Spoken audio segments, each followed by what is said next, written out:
clear to mi poite in zavain sibervik ule tunchuma hian Aldrin Lalchhanchhuaha Lemziak thiam em kan kom don ani a clear to mi poiten in thlok pui nge kan bei se ani Aldrin siber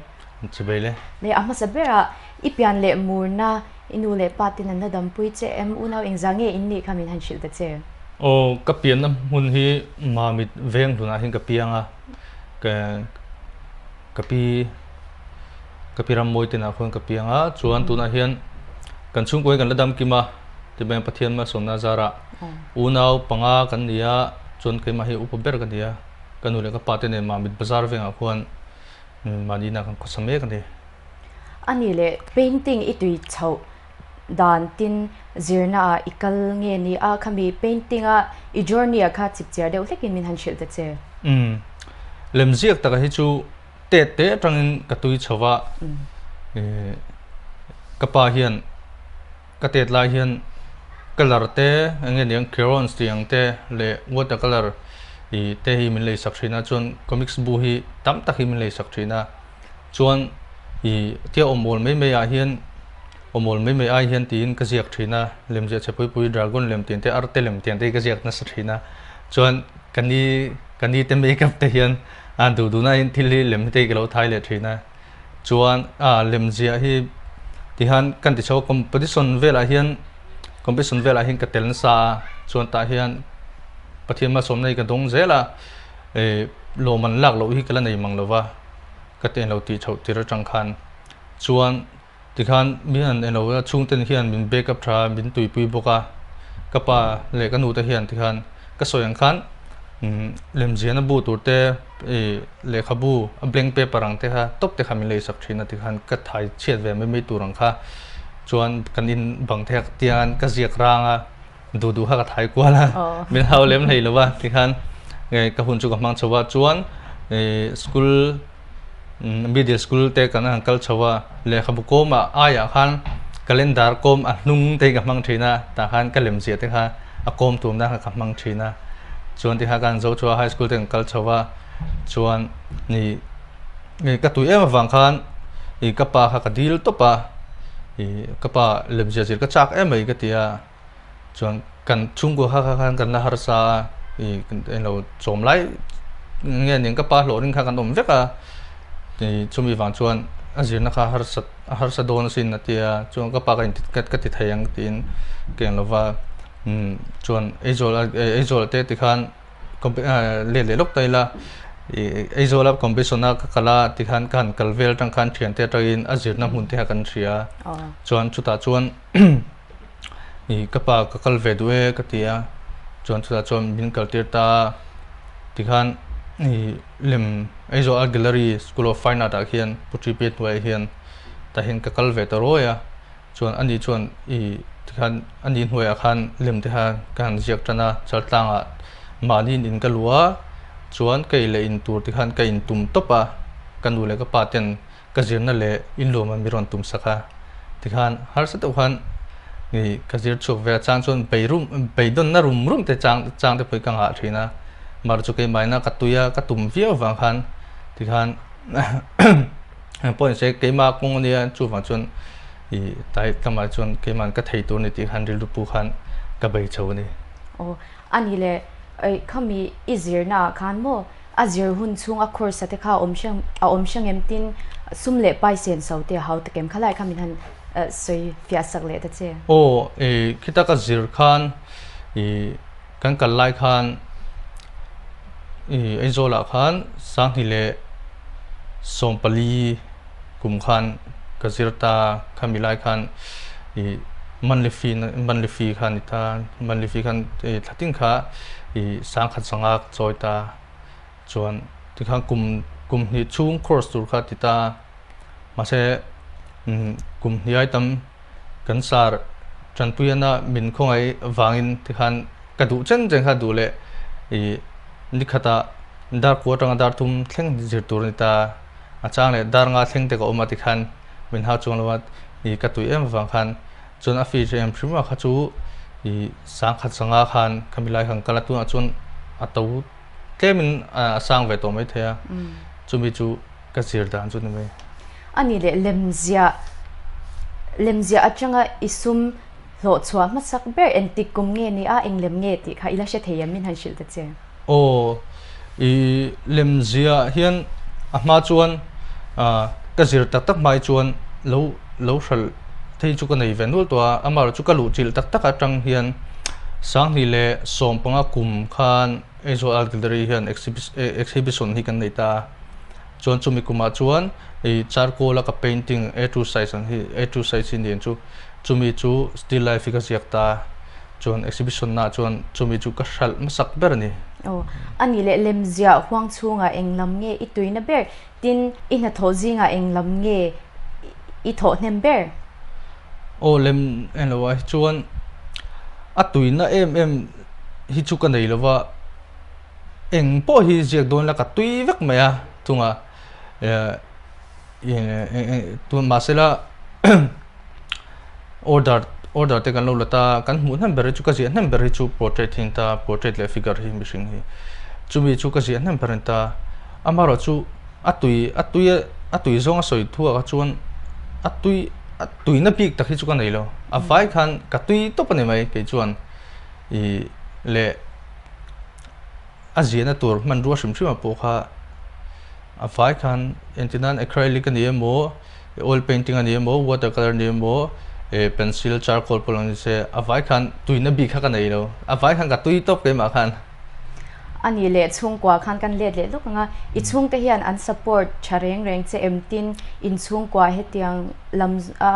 tui mi te mo han chun tur bik te I lo nei reng em o ka chung te hian min support khop maya a bigin kanu le ka pa hian thiam lemziak kal du ka tia min kal tira har satkin sum nei lo chung chungin tikhan ka zir lai khan kan har sa ven is jep lawa chuan kan naute una pangang me kan nia tikhan upa ber ka lo ni box ya kan har sa vel tu ka amar chu tikhan ka theng ti wang khan ka pa khan India in tum chuan in kalna line tur ania nang mani du song ni chuan nang mani puitling takin su ko tur ni team in fui thina chumi zar chunia tikhan in lo chopten ka soyang khan kan en lo chhoni ani le mo mamit ko chung emo district chunga kholai vela hian ikut chuak mu tur khoi khoya tinge kut en lo hi ka kut chuak a hi kema bill hi chuan mamit district do to pinta ta hian indoor stadium bazar indoor stadium te chuan dap chua te le mun thang ani chu soi vek seng lawa chuan district danga te po ti han ka kal thailo rem chan chuan kan train artist te tam tak anom ta ka ho ti kha kema hi ka man reng lo wang hian ti mayang lo ti lok mai tu wa ti te ka nga thina ani le mo tuna hian na tho emo mani pwala dor ineyem tuna hian home mission school a hian fine art teacher in ko mek ani chuan mani pwala dor mani pol hin dor kal nei lo tian order te lo mu ni chuan in lama te tikhan arem chang in ka sia ka khoi top maya chuan chol lai te lo ni chuan an mani hunai mo an tu na huna theng ka vasiak top mai ilemzia te hi aretlang pui achia kha chu soyarem kher lo theya aretlang pui min shil theyem clear tu mi pui te a dor du che mo order du emo le sak du che kha an om theya atlang pui min sei sak ta che lemzia hian aret hi ai nang lo hlong khop maya kema bi kan soinga kema chuan pencil drawing te charcoal te lo ni chuan atlang puin A4 size hi sangthum sanga ten ka jiathin cha tikhan A3 size ni chuan sanga sangru ten ka jiathin ta ma se chumi chu charcoal le pencil ho khan ta ma se color chu athang le ta tikhan are chu alo ai nang lo no me size zirte le medium zirte le an mani du dan zirte khan are kha sang ve ani le mishing lem lo zia tir du ta che ila izia man tlang pui engzat nge mishing lem hi tlang pui hian acrylic le kema muda chuan acrylic le pencil le charcoal ka muta puya chuan ta hin a rethin ang lo khop me portrait big ti pencil big a le charcoal big a hi chuan engen yang present turang te tian te ha ka jiak tlang pui ta khang ho khachu atlang puin pencil le charcoal ni te ka chuan sang ru te ka jiak thin ani le zia sha om le nuam lo han ti te inei thinem kami kha lia zia shom kati timela kai ma bi ga chuan enga ning kai ma ni zia cha lo ngoi te lo order te nom ve ta ni enjinan bin an mu mang lo muta an mu mang an dream mang kha milo zia sakte chu ti chuan kan mu mang ani ka dream ma chu tiang chu ka duwa han ti te le kai ma ni zia na zia ngai reng lo cha zo ni mi lo le ka du mi lo kai ma na ka chak mi lo chu bidang painting copy te ka tiang an ma ni painting hi ka duwa ka tiang lo ti te ha zia nom kha ka ti lo thina chuan I pakhat le chuan soi nom chu ni che lo me the ma ro chu vanram lem ni om lai tak ti dang te ka tiang te kha tir hal lu tu kan ni kai ma ni kan vat mu ve phak si lo suang tu ngai de bok ka bok si lo ka tiang te kha ti zia som ka ti ber chu ni in lama lem izia hian mo entik huna nge izia tlang puya tin lem izia reng hian entinge in buat sei chin in buat sei chata in ruam man na satte khanga chin om si a ka lemzia hi chuna hin ka zia ngai mang lova achan chu na te kan local ve wang hian zanlama hin ka ziak tama chuan in bo sa hi ngai ve khop maya lo zia kha deule lo zengun to hi ain thlau lu tuka tuna po lo ziak te tirungot bin tirungot taula ziak do nungot taila kut khan exercise pot khangai de enten rin bial nungot te le straighter rin te katien te kha alo ngai ta kut exercise ma sak pot te khangai ta drawing siam don te khamo chuan entinge I kathil zia tur kha a color tur entinge omda tur chopol dan tur ti kha kain lo phot ngai kain practice phot ngai ya ka cho chin ngai ya katien khan kain bo sai tlang pui ani le lem ziak thiam te hi hlaphuat thiam te ang hian an suang to anate moi tak main lemzia mang khan an pho chuak china nangma pon khatiang iswang to anate iril ro inge to anate khamo moi tak main izia chwa chinpo karinga khatianga iti chang khan inge iril ro om chin ihim veng chinem khalai khamin han shilte mani suang to na le du tu sam anga ziak chuak hi chuan anom da hedang katimai entinan mi nan ron order ra chu milo logic te anti ai chuan mo kating kai mani du tu sam kan dream ate kan muwa kai hi ka hrat le zola mani song to na thil lo mani song to na mi zia choi ka hrata ti han mu manga te thleng kan mu thina I enti ramoi do lemte kating kan ka mu te kha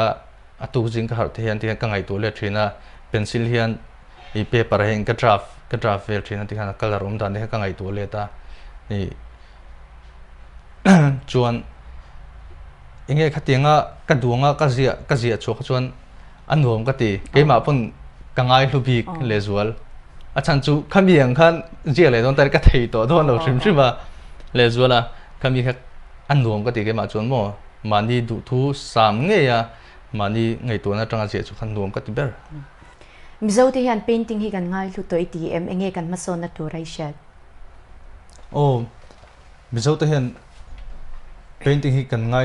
kan ngai lua tam tak eno phechuan khitama phechuan timayang izolama po ngai sang tu tam tak an oma art collector big te hin lo ve to ni tu na hian I kan mani lemziak mizo lemziak ngai sang kating ho khan tam tuk to ta phai omte abigin phai omte hian mizo nam thil lampang te kating rong connect cha long collect na cha khan lo sia ti collector an tam to a mase haya hian I kan ngai lut na hi mizo wa chuan anatlem to wa I ramdang tiang in mase kan ram te la changkanga mi ram tiang in engma kan lein to de lo wang hian thil ti la harsa amaro chu I kan eno chu painter tele I tiang ta chuan future chu ala bright group me ni zona kan kalmok mo panga painting lutna ni a isya chuanin lemziak tuite ta na thil poimo ni a isya ta khamin shile ta che nia painting hi chu mani kut nge zia nia thalak nei ang lova entian thalak chu ten composition balance te tikha kan cheka adik chuan dik dia kan the chung click ta maro chu painting ero chu kut nge in ke mandir room hain kan siam remani thalak ang ni velwa kut nge kan siania alu em mani chuan alu len da dang zual chu kan painting kha original pakhat chawm a copy om thailo shim shim mo mi nan lo je pokhan ke ma jiang chi chi han ziak thei to lo original pakhat chawm a khamiral chun aral ve ni mai chuan I khami arala aral ve ani na taka alut na le zo chu ni a chan chu khami kha original pakhat chawm thei adang om thei to lo ani le painting hi ei zona tlak tling ni in isha em nia painting hi ei zona tlak tling takania kan threwa nga khovel pum puya po khovel ram po pon an ngei san ania ku chia khi chu